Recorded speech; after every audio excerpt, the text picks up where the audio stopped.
एक अजीबोगरीब ही साल था। हमने जो चीज़ें इस साल में देखी वो इससे पहले कभी नहीं देखी। इस साल के बारे में कुछ बातें आपको बताता हूँ। और इस साल ने जहाँ बहुत ज़्यादा दबाव बढ़ाया, वहीं पे इस साल का सामना, तमाम मुश्किलात का सामना एक ऐसे शख्स से हुआ जो उन सब पे भारी पड़ गया। वो भी आपको बताता हूँ, लेकिन पहले ज़रा इस्लामाबाद में जो कुछ हुआ साल के आखिरी दिन में, उसकी खबर ले लेते हैं।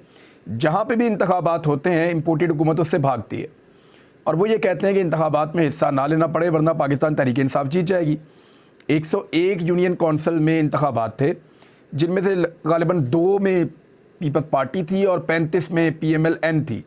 यानी अगर वो भी सारी जीत जाते तो भी वो कुछ ना होते, और पाकिस्तान तहरीक इंसाफ बाकी सब में थी तो वो 2/3 अक्सरियत तो उनको वैसे ही मिल रही थी। और जहाँ PMLN के 35 लोग खड़े थे, उनके आधे भी नहीं जीत रहे थे। तो इस तरह 3/4 अक्सरियत से पाकिस्तान तहरीक इंसाफ ये जीतने जा रही थी। और पाकिस्तान तहरीक इंसाफ जीत ना जाए, इसके लिए राणा सनाउल्लाह साहब ने, जो पाकिस्तान के वज़ीर दाखिला हैं, अब आप अंदाज़ा कीजिए कि इस मुल्क का वज़ीर दाखिला इस मुल्क के दारुल हुकूमत के बारे में स्टेटमेंट दे रहा है कि ये जगह महफूज नहीं है, इसलिए हम ये पॉलिटिकल एक्टिविटी नहीं करवा सकते। एक दिन की एक्टिविटी है, एक दिन की पॉलिटिकल एक्टिविटी नहीं करवा सकते और अगले 4-5 महीने तक नहीं करवा सकते। राणा सनाउल्लाह कह रहे हैं कि इतनी जल्दी तो झुड़लू ही हो सकता है, इलेक्शन नहीं हो सकता।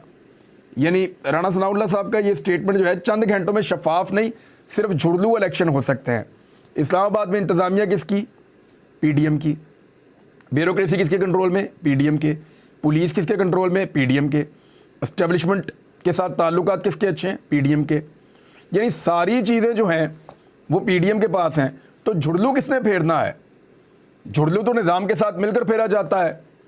तो झुड़लू फेरने के इम्कानात तो ये हैं कि उल्टी तरफ से आप लोग झुड़लू फेर दें, PDM की जमातें अपने सहूलतकारों के साथ मिलकर, तो ये तो हो सकता है। इमरान खान कैसे झुड़लू फेर सकते हैं? उनके तो पब्लिक आज झुड़लू फेरने के लिए आई थी। यानी ये पाकिस्तान की तारीख का, शायद दुनिया की तारीख का, ये पहला इलेक्शन है कि वोटर इलेक्शन वाले दिन अदालत के हुक्म के बाद वोट डालने के लिए पहुंचे, बहुत बड़ी तादाद में पहुंचे, जोक दर जोक लोग आ रहे थे और वो जगह जगह पे वो फ्रस्ट्रेशन है लोगों की, गुस्सा है उनका। और अच्छी बात यह है कि लोग अपना गुस्सा वोट के ज़रिए निकालना चाहते हैं।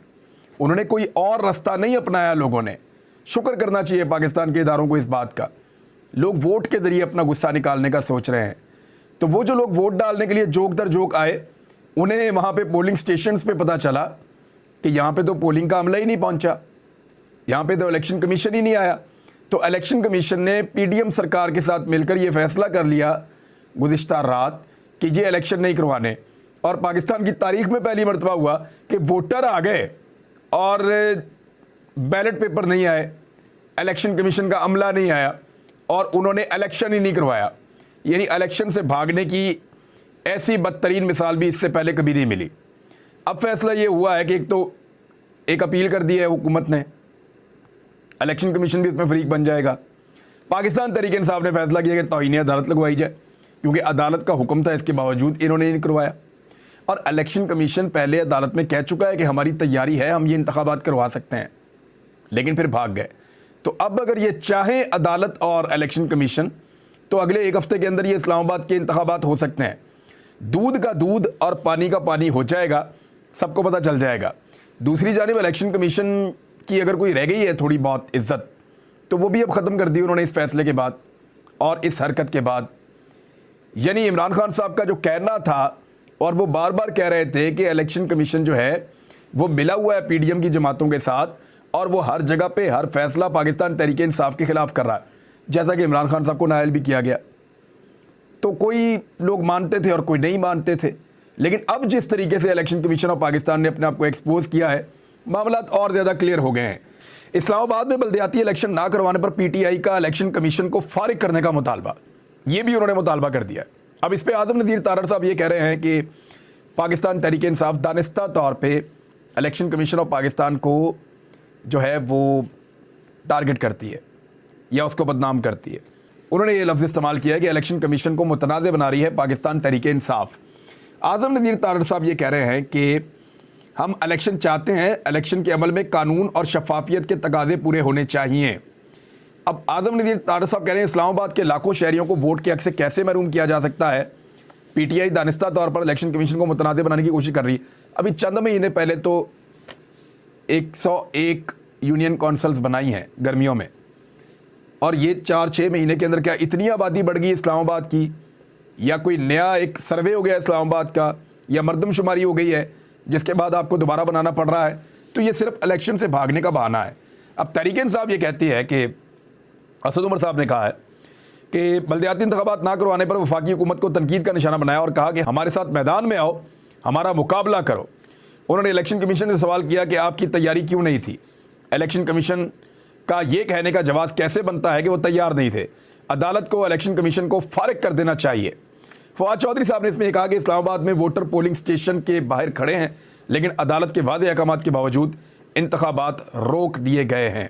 हुकूमत वोट से खौफजदा है। ये वो हुकूमत है जो कहती थी वोट को इज्जत दो, अब वोट से ही आगे आगे भाग रहे हैं। यानी जिस वोट को इज्जत देनी थी उस वोट से खौफ खा रहे हैं। 2022 की कुछ आम तरीन चीज़ें मैं आपके सामने रख देता हूँ जो बड़े बड़े वाक़यात इस साल में हुए हैं, जिन्होंने बड़े असरात छोड़े हैं पाकिस्तान पे। एक तो मुल्क की तारीख में पहली मरतबा एक वज़ीर आज़म को तहरीक अदम एतमाद के नतीजे में निकाल दिया गया। इससे पहले अदालतों के ज़रिए निकालते थे। इमरान खान के ख़िलाफ़ अदालतों में ऐसी चीज़ें ही नहीं थी कि निकाल लेते, करप्शन पे निकालते थे। इसने इमरान खान ने करप्शन भी नहीं की हुई और 100 एलिगेशन लगाते थे।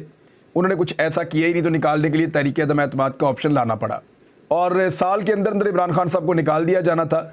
लेकिन कोरोना और मुश्किल हालात की वजह से उन मुश्किल हालात में इमरान खान साहब को छोड़ दिया गया कि मुश्किल हालात ये देख लें, जब हालात बेहतर होंगे तो तब रिजीम चेंज कर दिया जाएगा, और बाद में रिजीम चेंज हो गया। इमरान खान साहब को निकाल दिया गया। लेकिन पाकिस्तान की तारीख में पहली मरतबा 2022 में लोगों ने चीज़ें अपने हाथ में ले ली और लोगों ने टक्कर दी बाकायदा पाकिस्तान की एस्टेब्लिशमेंट को। लोगों की बहुत सारी गलतफहमियाँ दूर हो गई।